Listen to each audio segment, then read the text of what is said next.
Oh, it's really bad.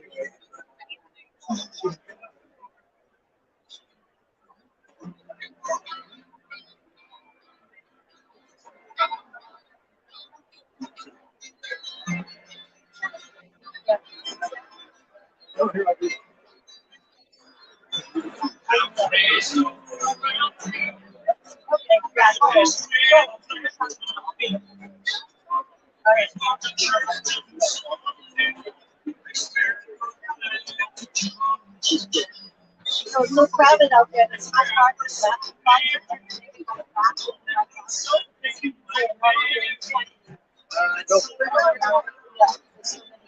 still waiting.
The guy with the ball, just go shoot a guy.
No, no.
No, look.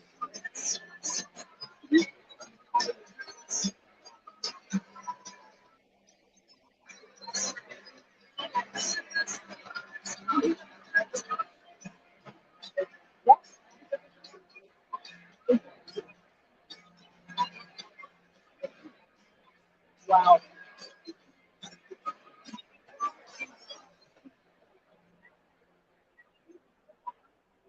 They're turning them back at the highway, at the road over here. There's no more parking. Oh, I believe it.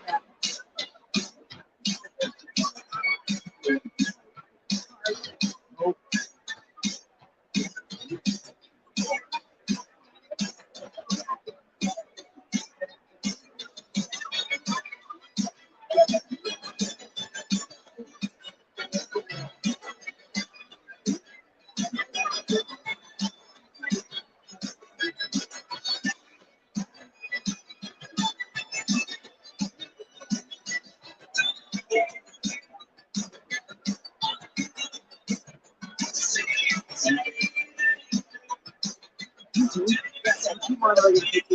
Not at all.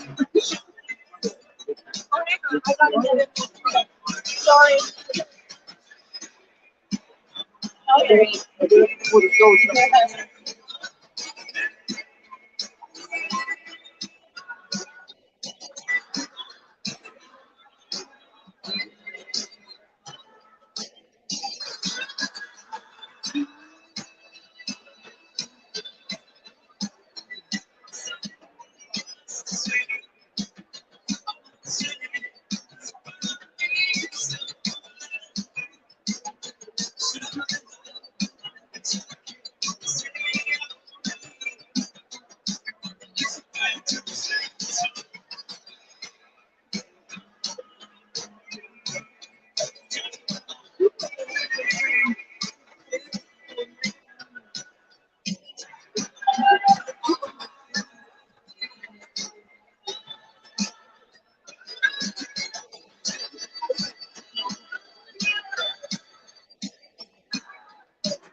Yeah.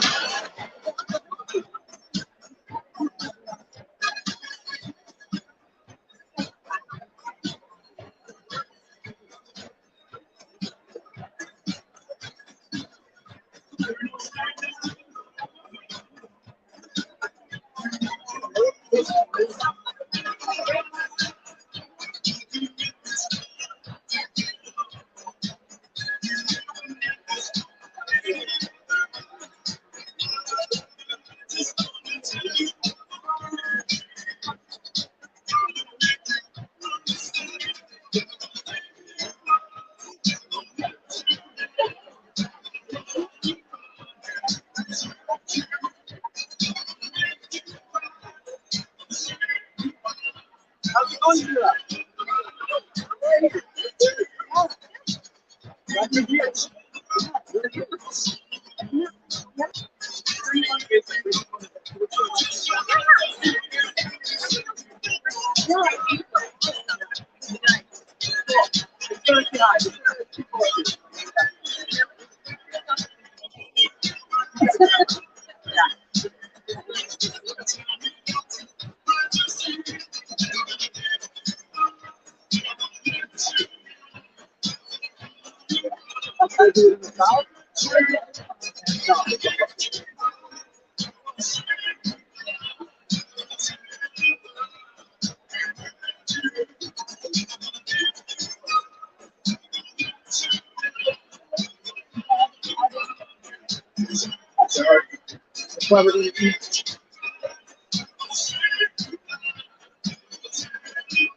just when you point it that way, I'm like, no, I'm like, before you can start describing it.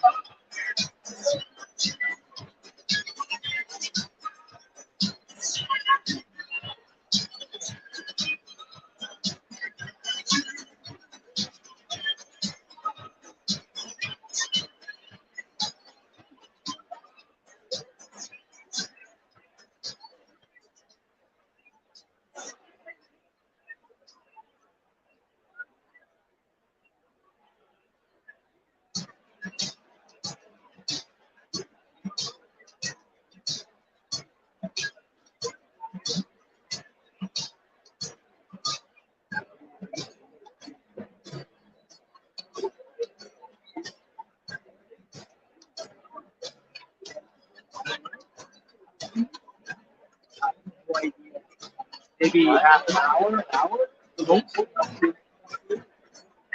You need me to get out of your way for a second. So you can get set up.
David, what? Like, David, look at my son. Oh, okay, David, look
He's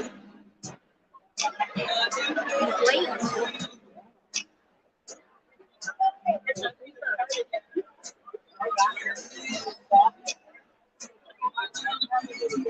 Stuff in traffic problems. Oh, jeez. Considering how many people were coming.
Oh, I believe it.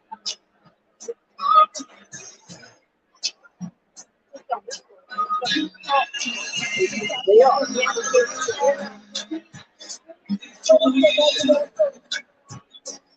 Yeah, we came an hour early. Actually, we came at 5:30.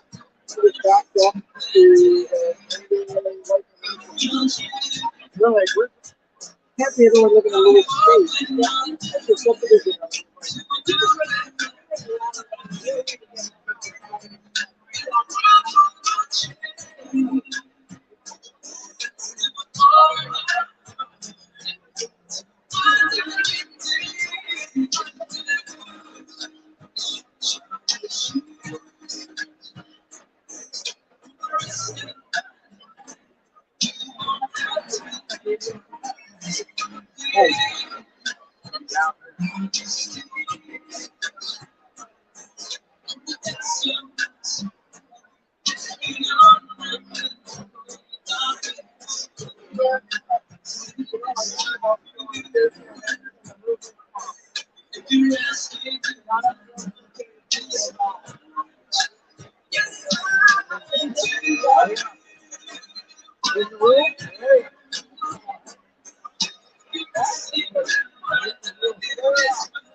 That room in the hotel.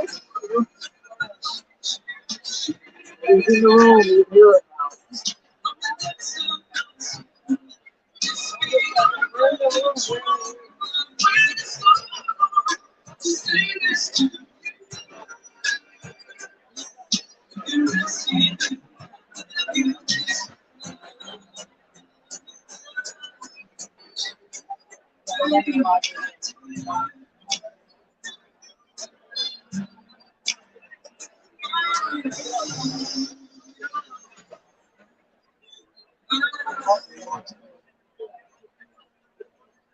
all this is in the building.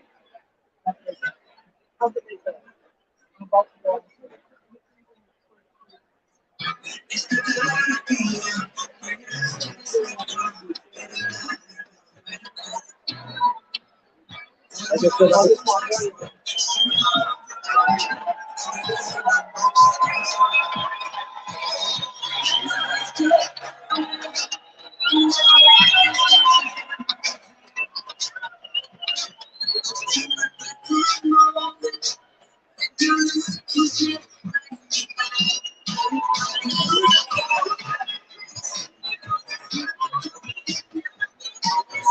Wow!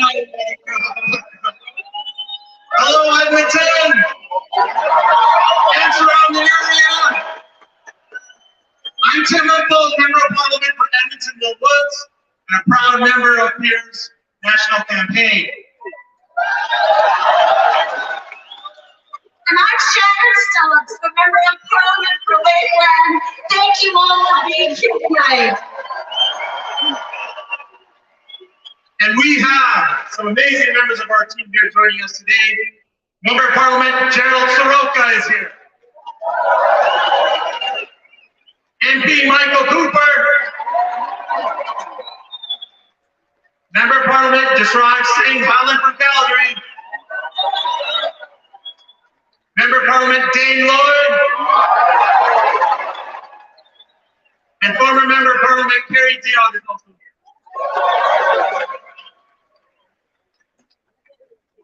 Wow, I gotta tell you, it's a little emotional seeing you all here tonight.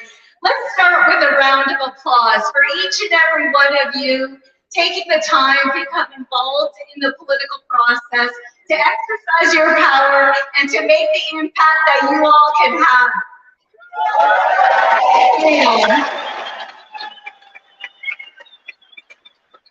Now you can imagine that it takes an awful lot to pull off an event like this, just like a national grassroots campaign that is becoming the movement we're seeing. So there's a whole lot of volunteers who've given their time over the last weeks and to be here tonight. Can we give them a round of applause too?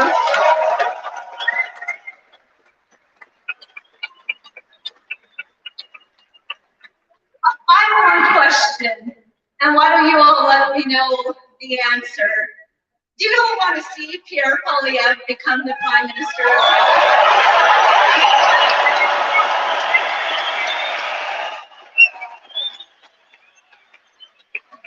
Us too. That's why we're all here. Now, you have a role in all of this, and you're going to have a job to do to help him become the leader of the Conservative Party of Canada, because that's the only way we can make that happen. And Tim is going to walk you through what you need to do. So that's right. For Pierre to be the next Prime Minister of Canada, he first needs to be the leader of the Conservative Party of Canada. That's right. In order to do that, we need you to buy a membership. So if you already have a membership, thank you.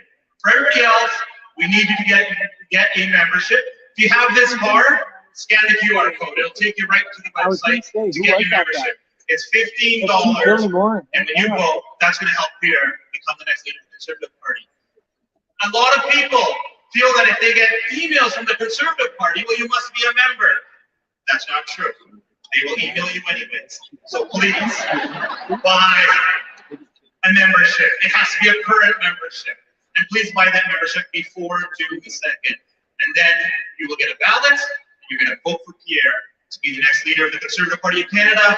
And then, of course, the Prime Minister of Canada.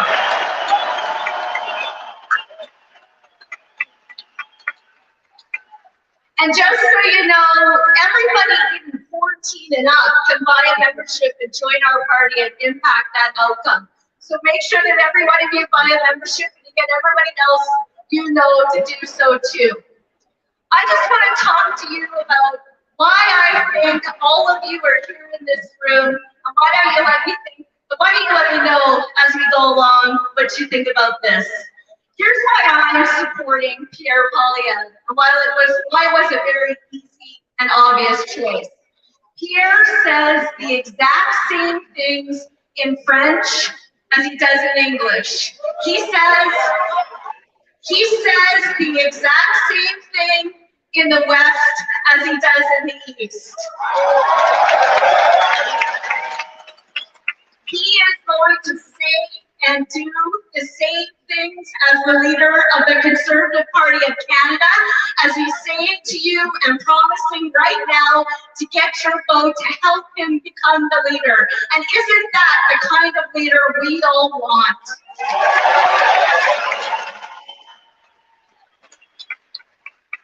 Pierre is a man of conviction, of integrity, of grit and guts. With Pierre, what you see is what you get. He'll stand up for what he believes in, and he will fight for you. And as an Albertan, I'll tell you, maybe the thing that's most important to me, to each of us here, and I think to all of you, Pierre knows, he loves, and he values Alberta.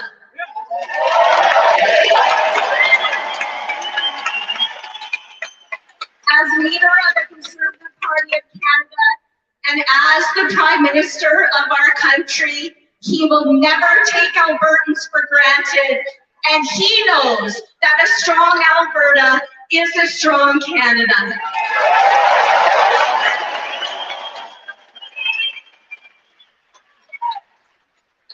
Pretty easy choice, wouldn't you say? So now I also want to thank the leadership, the team, and the staff at River Cree. Because you can imagine how this all went. When we were planning this, you know, first we said, oh, we think that 1,000, and now we said, oh, geez, looks like 2,500, and then we said, now it's over 4, and here you all are. They've bent over backwards, been flexible, are so welcoming, and have done everything they can to have us here tonight. Thank you, River Cree.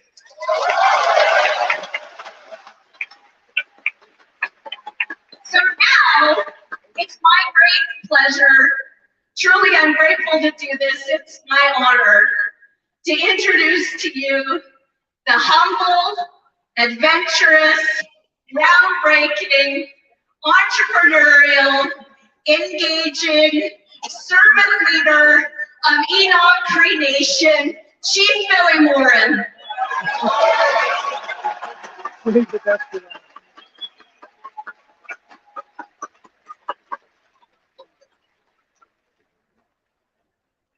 Wow, conservative family, how you doing tonight? Oh.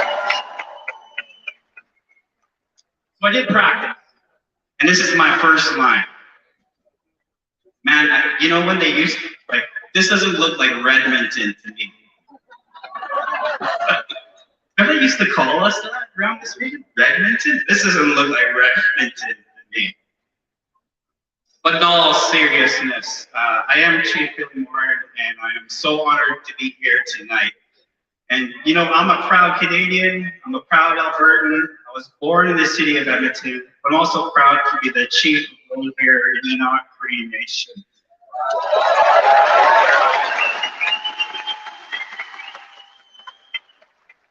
You know, Enoch Cree Nation is the place where rural Alberta meets the capital of our great province. And, you know, Pierre talks a lot about gatekeepers. You know, here in Enoch Cree Nation, bear with me, trust me, we know about government gatekeepers as a First Nation. And every time he says it, it resonates with me. But it resonates with me not just as a First Nation leader, it resonates with me as an Albertan, a Canadian. And, you know, Pierre's going to come up and talk about those things. And when he comes up and he talks, maybe he might reference a little bit of the entrepreneur spirit that we highlight here in Enoch. You know, 100 years ago, when my great-grandfather was some of the original chiefs of Enoch, they came here, and they knew they had to adapt. They knew they had to evolve and live with Canadians in general. They knew they had to endure. I keep a list of this 1888 document on my phone. It's a simple historical document that shows how much crops they grew, the land they cleared, the wheat they grew to feed their families. And my grandfathers, when they came here, they knew they had to be entrepreneurs. They knew they had to live that spirit. And quite frankly, we know as Albertans that that spirit is just naturally a part of what we do. And that's naturally what Pierre is going to highlight for us as a province to keep going and get the gatekeepers out of the way. And going forward, as a province, as a community, you know, Leonardo DiCaprio can make all the tweets he wants, but he's not going to stop those entrepreneurial First Nations from getting shit done and participating in the economy.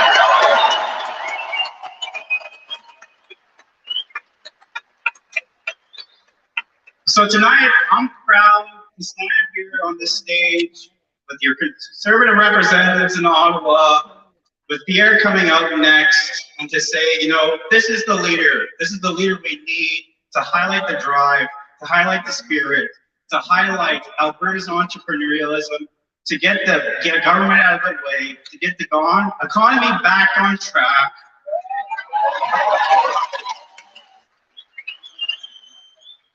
We shouldn't have to apologize for being conservatives to anybody.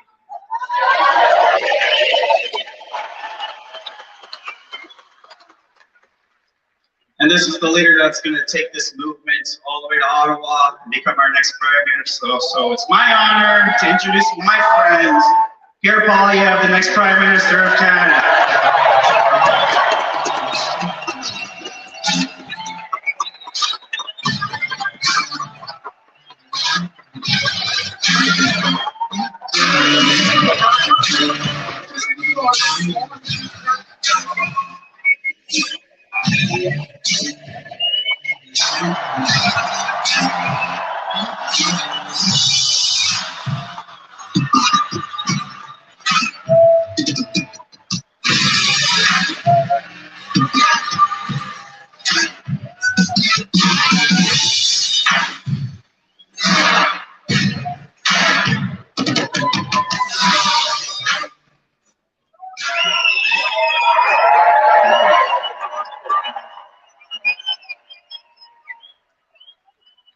Wow, is it ever great to be back in my home province of Alberta?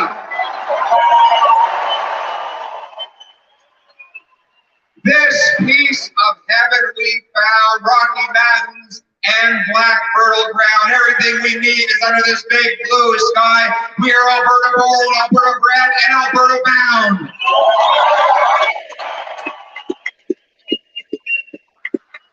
And thank you, Mike, very much for that wonderful introduction by our host, Chief Billy Morin. Give him a round of applause. Jeez, as I was listening to that speech, I was tempted to come out here and endorse him for Prime Minister. I think I heard him say that he likes to get it done, right? That was what he said. I think my hearing might have been a lot. But I sure like the sounds of it.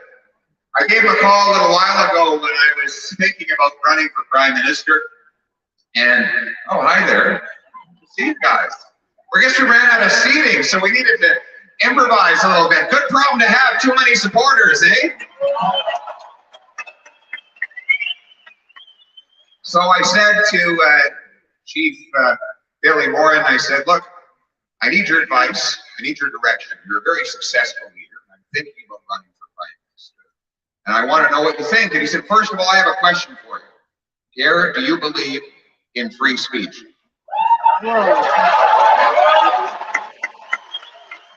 And I said, of course. So he said, how would you like to give one? And that's how I ended up here giving this speech today. My boy, is it ever good to be back in my own province? You know, you're not going to hold against me that I'm from Calgary, Alberta, are you? You know, I grew up going to the South Calgary Stampede, delivering the Calgary Sun. But boy, did we ever like coming up to West Edmonton Mall to go down those water slides. Some good memories. My folks are actually from Saskatchewan. Any Saskatchewanians in the crowd today? Yeah. I bet you there's almost as many people cheering for the Riders in the city as there are the Edmonton team. Is that was the way it was in Calgary. My parents married in Saskatoon, and they migrated to Alberta back then. And a lot of people were doing exactly that. Remember, there was that sign at the border that said, "Last one out, turn off the lights." But they, you know, my dad came from a little French village. Il s'appelle Léoville. C'est un village franc-saskoise. Et mon père, c'est un Canadien français. Il a enseigné le français à l'école à Calgary. Il nous a enseigné le français quand j'étais très jeune. Il m'a engendré la valeur de la langue française. C'est pour ça que je suis aussi consacré à sa protection et à sa promotion partout au pays. And ladies and gentlemen, my mother and father have an interesting family story that might not be the normal one. They actually adopted me. I was born of an unwed teenage mother who was 16 years old. She was a young Irish girl in southern Alberta, but her mother had just died of a heart attack. She was only 16 years old, wasn't able to raise me. So the kindest thing that anyone ever did for me was when my parents adopted me, two school teachers from Saskatchewan. Right?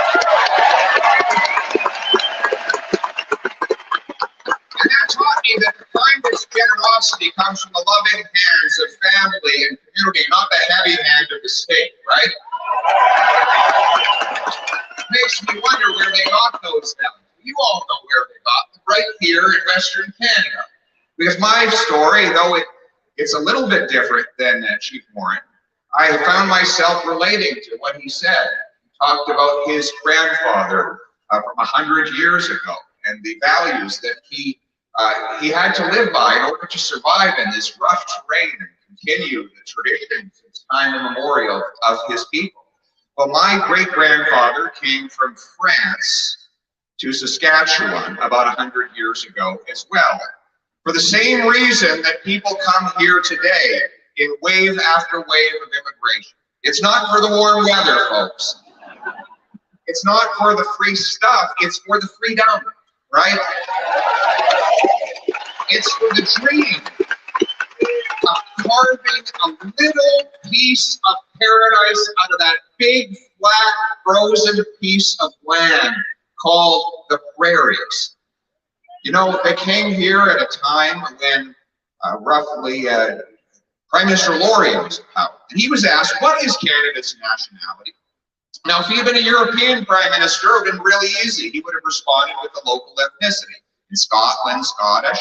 In France, French. In England, English. But we were already so mixed up here in Canada that you couldn't answer based on ethnicity. We had, of course, our First Peoples. We had French, English, Scottish, Irish. Many were even arriving from Asia at that time. So he defined our nationality differently. He said, Canada is free and freedom is its nationality. And so it is today. Freedom, freedom, freedom is our nationality. But lately, Canada hasn't felt so free, has it? Whether you're the 14-year-old girl who's fallen into depression after 2 years cut off from sporting and social activities, or you're the waitress who mortgaged your small house to start a business only to have it locked down again and again until you couldn't open it up anymore, or whether you're that heroic trucker, the trucker,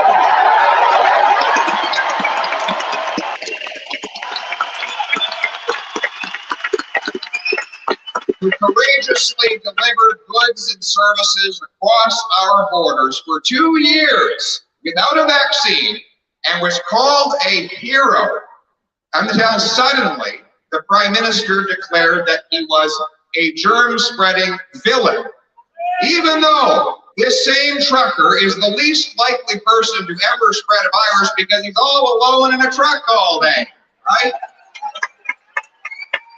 And he lost his job because of a personal medical decision that should have rested solely in his hands. He did what our democracy allows and encourages, which is to peacefully and lawfully protest.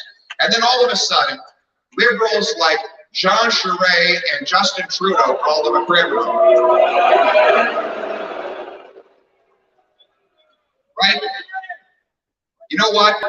I was proud to stand with those peaceful and law-abiding truckers who fought for their freedom. And I will do it again.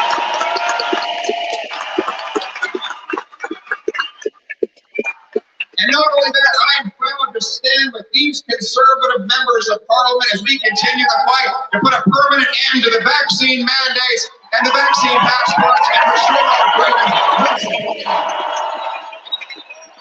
Absolutely.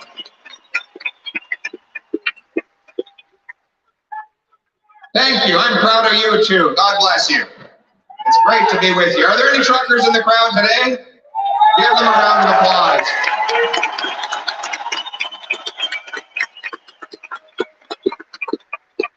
But it's not just our medical freedoms that have been under attack, it's our economic freedoms. You might be the 32-year-old man stuck living in his mother's basement because you can't afford the her son, right? Your son, 34 years old. He's back home because the home prices are so expensive, right? The liberals say it's just inflation, right? It's just inflation. You know, I was in Vancouver the other day and I said, if you are a 4-year-old living in your mom's basement. How do you even bring home a date? And she said she's trying to marry him off. She can't. Is there any? Is he a nice young guy? Is he nice? Is he handsome? Does he have big, powerful biceps? Ladies, you better talk to this woman. Come see her. Listen, I was asking, how is it you bring home a date when you live with your mom at that age? And this other lady in Vancouver said, very carefully. But seriously, can you imagine the attack on someone's feeling of personal independence and self-reliance when they can't even own their own home? I went to a trailer park 5 minutes from my house in South Ottawa and talked to a couple that works in a quarry. They dig up the aggregate that is used to build the foundations of our homes. And they have calculated that not only is housing unaffordable to them today, but that they will never be able to afford a home. When the people who build our houses cannot afford to live in them, our economic system is fundamentally unjust and needs to change.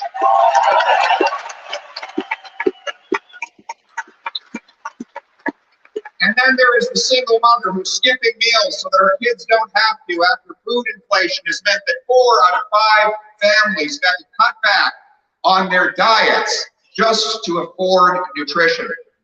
Or the guy works all week but can't afford to go fishing or hunting on the weekend because $1.60 a liter gas is too expensive to fill up his truck. And now we hear that Justin Trudeau wants to tax trucks as well, right? Well, I can tell you conservatives are going to fight tooth and nail to stop the truck tax, to axe the carbon tax, and to leave money back in your pocket.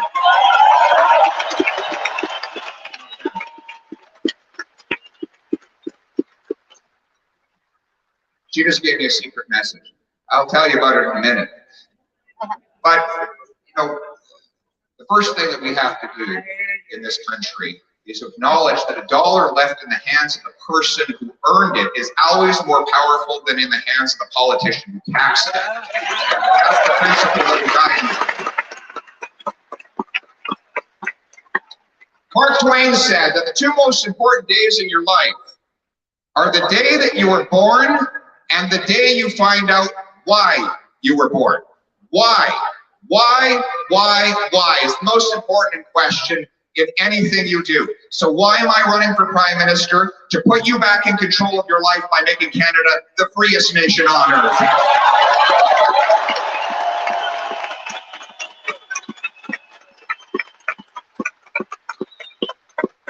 It starts with taking back control of our money. Right now we have taxation through inflation, right?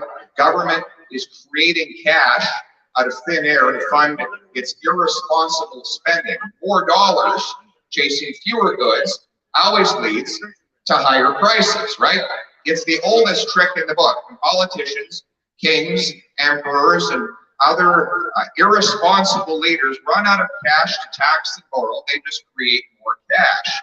And they think no one will notice. It's a sly trick, right? And it's been done for thousands of years, always with exactly the same result. Michael Cooper predicted it at the Finance Committee. As soon as they started printing money, Cooper said there would be inflation. What do you know? 2 years later, Michael Cooper has proven right. You know,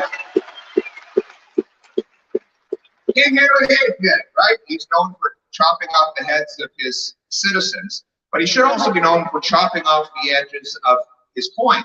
They had the British pound, right? Pound of silver. He cut off the edge of the coin so that he could melt down those edges and make more coins and spend and spend and spend. That's exactly what inflation does. It cuts off a piece of your dollar. 5.7%, right? Almost 6 cents of your loonie has been chopped off just in the last year alone, because we have 30-year highs in inflation. That doesn't even include housing, which is not part of the calculation. Housing prices are up 100% in just 7 years, which means the purchasing power of your dollar to buy a house is down to 50 cents of what it was back then. So, you know, back in the British days, what they did is they actually banned people from clipping off the edge of a coin. You know, in the criminal code today, it is still an offense to clip coins.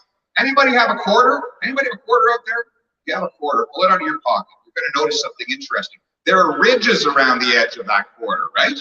You know why they're there?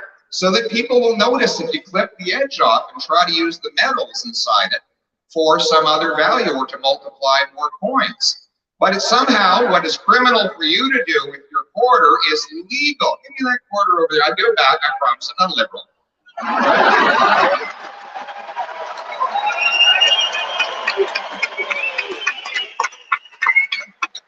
You see those little edges around there? That's to make sure you don't clip your coins. I mean, you clip a few little pieces of steel off the edge of that quarter, you can go to jail under the criminal code. But when Justin Trudeau cuts more and more off the value of your dollar year over year, he is completely unaccountable. Unaccountable, that is, until we defeat him in the next election and restore sound money. So we are going to bring in sound money in this country, are we not? We're going to restore the Bank of Canada's traditional mandate, which is to keep inflation low and protect the purchasing power of our money, not to print cash for politicians to spend and for the wealthy to borrow. Secondly, we're going to get rid of the need to print all that money. Why? How? We're going to stop the deficits. That's why the money printing is happening in the first place. How are we going to do that? We're going to cancel Trudeau's $100 billion slush fund, save money.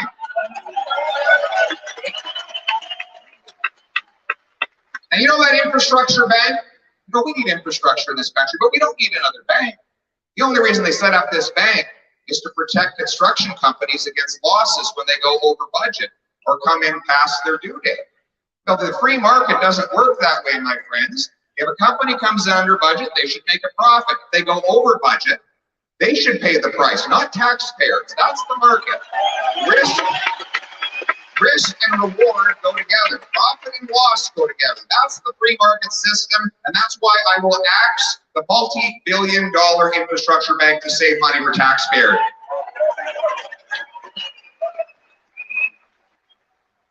Now I'm thinking of some other ways we can save money. Any suggestions? Oh, look at that. Yes, I can hear it.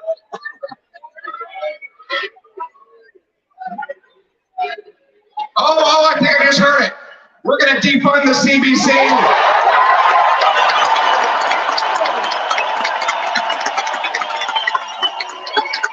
Defund the CBC. Defund the CBC. Defund the CBC. Defund the CBC. That's really good. And geez, I asked a question. You found me $1 billion just like that. Boy. Wow.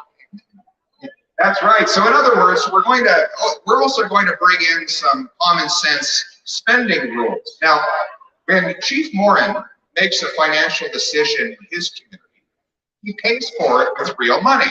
He understands that you have to make trade-offs in order to protect the people's dollars. That's why he's been so successful at instilling fiscal responsibility and economic prosperity for his people here. He operates on the principle that you do in your household, that your small business does as well. And that is, if you want more of this, you have to spend less on that, or you have to find a way to get a deal on both, right? So there's an idea that I'm going to bring into law, which is called the pay-as-you-go law, right? So if you want to, a minister wants to bring in an extra dollar of spending, he'll have to find $1 of savings to pay for it. They brought this in. They brought in this idea in the United States. It was enacted by Congress back in the mid-90s. And for the only time since I've been born, the United States government actually balanced its budget and paid off $400 billion of debt. And in the early 2000s, Congress got tired of being disciplined and they threw that law out. What happened? They went right back into deficit. You know why that is? Because every creature on planet Earth has to live with scarcity. In fact, Thomas Sowell, the great economics professor, said that yeah, you can get Thomas Sowell around. He said the first rule of economics is scarcity. people always want more than there is to have. And the first rule of politics is to ignore the first rule of economics, right? So politicians externalize their scarcity, right? When they run out of money to spend, they just pass the bill.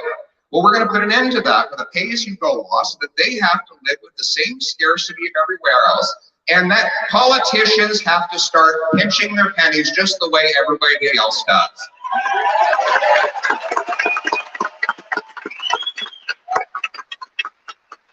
That's what it means to take back control of our money. Bigger paychecks for the people and smaller budgets for the politicians to spend. Taking back control of our lives means giving respect and fairness to Western Canada as well, doesn't it?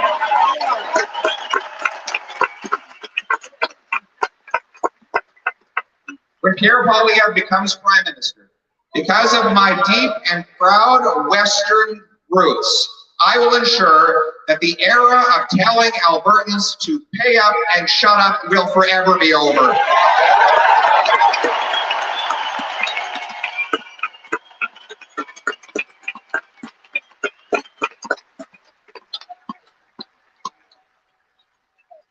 You will give Albertans fairness in the equalization system by retroactively paying Albertans back the money that they are owed from the Fiscal Stabilization Fund.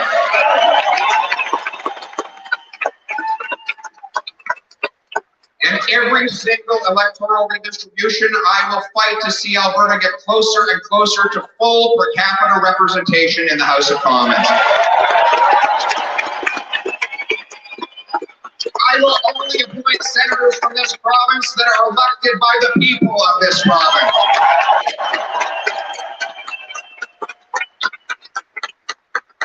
We will axe the federal carbon tax and let Albertans take control of their environmental policy.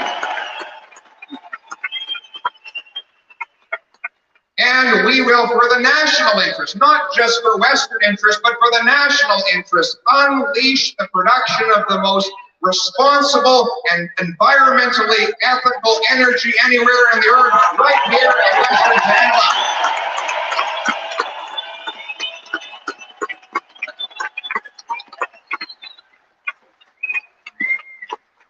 By repealing Bill C-69 and C-48, we will allow projects to come forward and actually get approved in this country.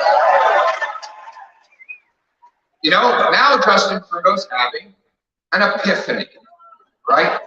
He's just discovered that by attacking our industry, all he's done is redirect more and more money into the hands of polluting dictators like Vladimir Putin, hasn't he? The money that we could be earning here if we had been transporting Western oil to the St. John refinery and shipping it over to Europe to break dependency on Putin is now in the hands of the Kremlin and being used to brutalize the people of the Ukraine, isn't it? Now, obviously, Canadians stand foursquare with their allies who are being under attack right now in Ukraine. And we should provide the Ukrainian people with lethal weapons. We should hit Putin hard where it hurts with extra sanctions. We should isolate Putin and show total and complete loyalty to our friends in Ukraine. But we also need to break the dependence on Putin's oil, don't we?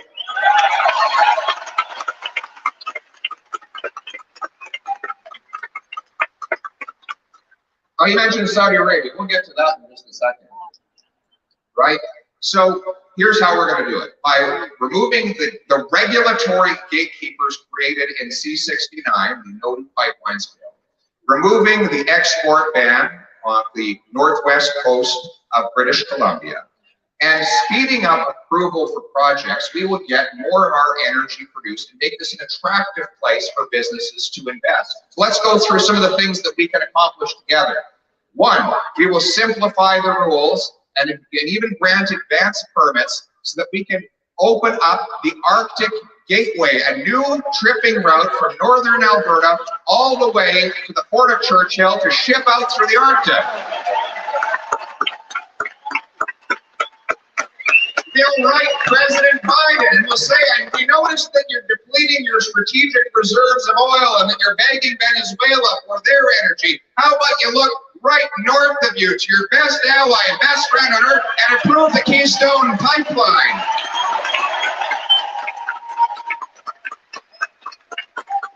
I will work to revive the Tech Frontier Mine here in this country, a project that was supported by the surrounding 14 First Nations who would have had paychecks and opportunity were the project not nickeled and dimed and henpecked to death by the federal government.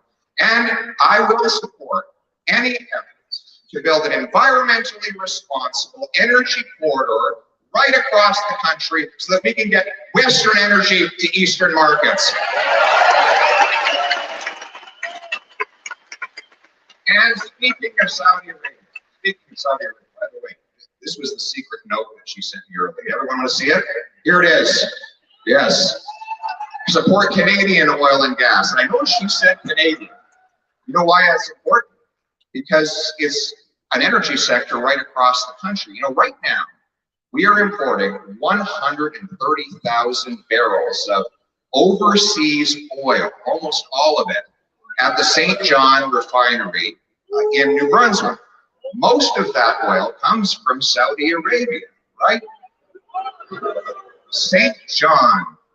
You know, St. John is an awful lot farther away from Riyadh than it is from St. John's, right? St. John's, Newfoundland. Newfoundland has a plan to increase its production by 400,000 barrels a day. Now let me tell you my plan. A Poilievre government will approve Newfoundland's plan to increase its production by 400,000 barrels a day to displace all of the overseas oil, and I will ban dictator oil from Canada within 5 years.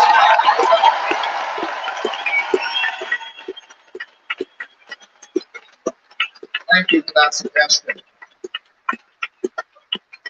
And it's not just oil, it's also the 1,300 trillion cubic feet of natural gas, isn't it? Natural gas that we could be using to get Asia off of dirty coal-fired plants. That's one way to take carbon out of the atmosphere. The closest point to Asia in North America is British Columbia. The closest point to Europe in North America is Newfoundland. What does that mean? We have a shipping distance advantage in getting our product to these energy-hungry markets. You know the other advantage we have? To ship natural gas across the ocean, you need to turn it into a liquid, right? Are there any science teachers in the audience today? Yeah, how do you actually get gas to become a liquid? You cool it down. What do we have lots of in Canada? Cold weather. In fact, it is our most abundant natural resource, isn't it? In fact, it was so cold in Saskatchewan the other day, there were actually Liberals with their hands in their own pockets.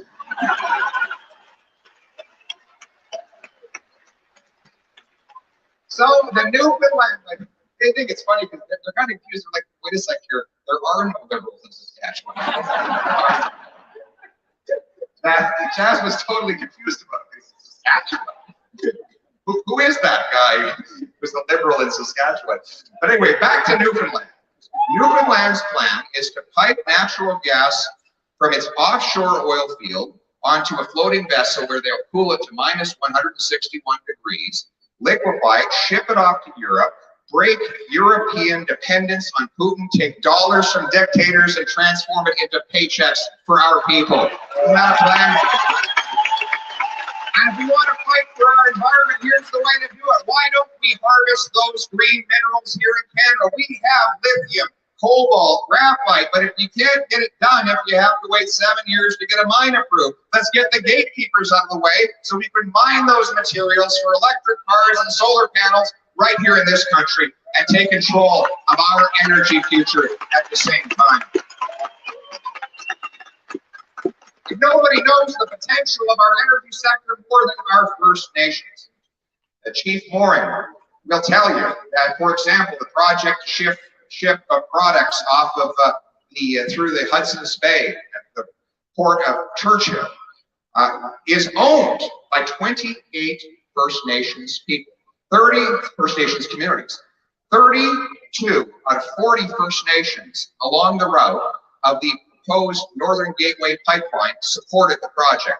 20 out of 20 elected First Nations band councils along the path of the Coastal GasLink support that project. Our First Nations want the opportunity for economic independence, whether it comes from energy or other opportunities. And this brings me to the next way we're going to put people back in charge of their lives. For too long, our Indigenous policy in this country has been designed to serve the narrow interests of the bureaucrats, lobbyists, and politicians in Ottawa, rather than the First Nations people on the ground.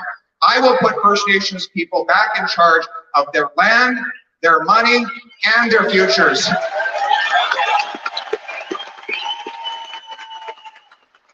Chief Morin has demonstrated right here what can happen when First Nations people have the autonomy to make their own decisions. He has opened up this beautiful facility. Think of the jobs and opportunity that represents for his people. He has brought in financial transparency and accountability that is a million times superior to the kind of financial management that we see in Ottawa. Why on God's green earth would the incompetent leaders in Ottawa think they could teach Chief Morin or anybody else about financial management? Why not let the First Nations people take control of their finances, opt out of their bureaucracy, remove the gatekeepers, and take back control of their lives?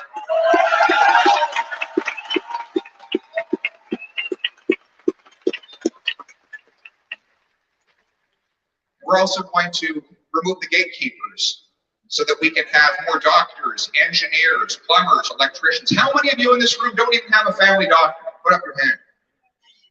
We have thousands of qualified doctors in this country who are banned from working simply because of where they were born and raised. They come here fully qualified, having done many years of surgery and other procedures, but merely because of local regulatory gatekeepers will not provide them with a license to practice or even the opportunity to prove that they are qualified.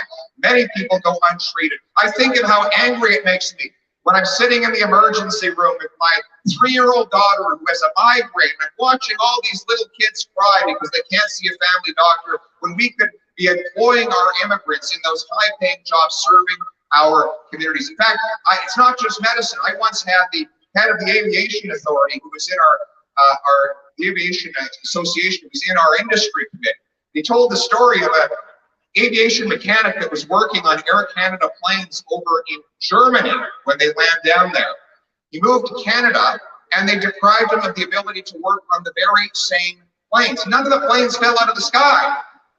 They just prevent him from doing the same work here that he was doing there. This is the story of thousands of immigrants who could be making our economy stronger. I will use federal immigration funds to leverage from the provinces a commitment that they will give fair, fast, and merit-driven recognition to foreign credentials, get the gatekeepers out of the way so our immigrants can earn big, powerful, inflation-proof paychecks.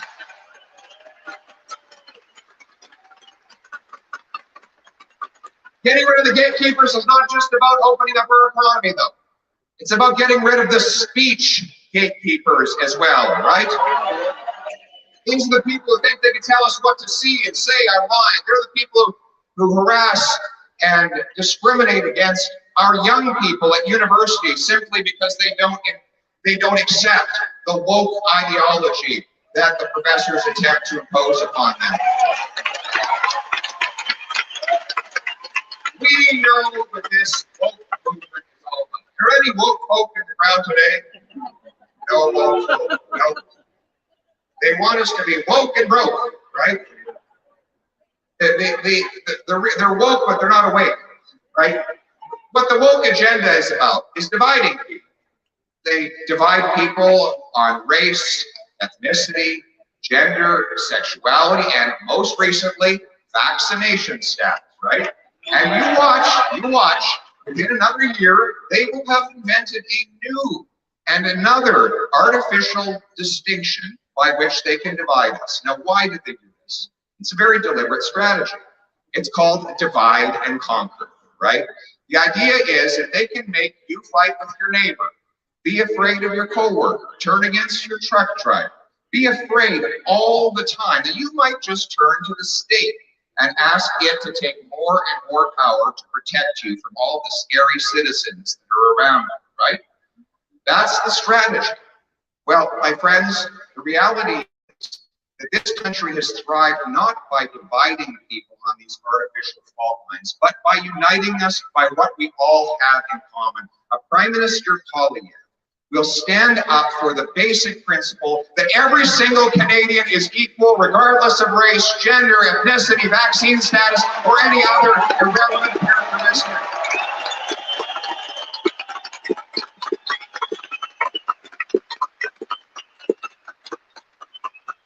And the government wants to bring in C11 now, a bill that would give the CRTC gatekeepers the ability to regulate what you see and say online. They even have a new position paper out proposing something called a Digital Harms Commissioner. So keep in mind, we already have police, so if you do something criminal on the internet, you will be arrested as it is, right? Things that are criminal in the tangible world are already criminal online, right? I mean, you will be held accountable by the law unless, of course, you're Justin Trudeau and you avoid accountability for having broken so many laws until we hold him accountable at election time, right? But this is nothing more than censorship designed to control our people and to shovel everyone in the direction of a state-approved ideology. So let me make my commitment to you very clear. A Poilievre government will repeal C11 and will fire any future digital harm commissioner and open up free speech on the internet.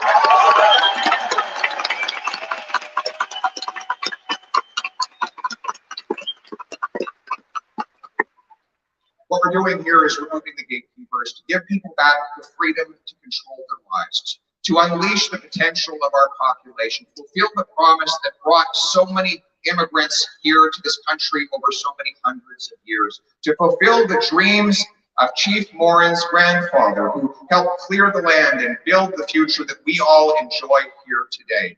I dream of a country, ladies and gentlemen, that is the freest on earth. What exactly does that mean? It is a country where anybody growing up on a First Nations reserve can dream of starting a successful business. Any immigrant who comes here qualified to work as a doctor can become a doctor. That where your son, through his hard work and his personal ambition, can afford his own home, to put a roof over his head, and to give you beautiful grandchildren that you can spoil every single Christmas. Canada, where even a goofy kid from Calgary, who is the son of an unwed teenage mother adopted by two Saskatchewan school teachers, can dream and dare to run for Prime Minister and make this the freest nation on earth.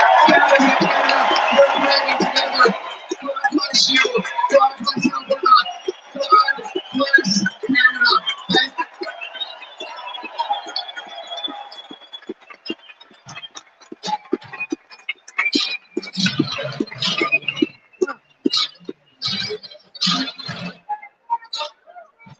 Well, folks, there you have it, the man himself, Pierre.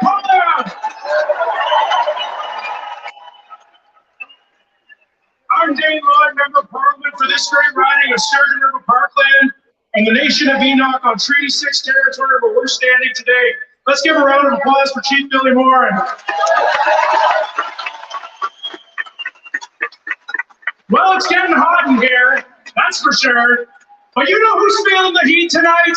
Justin Trudeau. I'm going to turn it over to my great friend and colleague, Michael Cooper, Member of Parliament for St. Albert, Edmonton. Thank you, Dee. What a crowd. What a speech. You know, I've known Pierre for more than 20 years. He's proud to call him a long-standing friend of mine. And if there's one thing that I can tell you about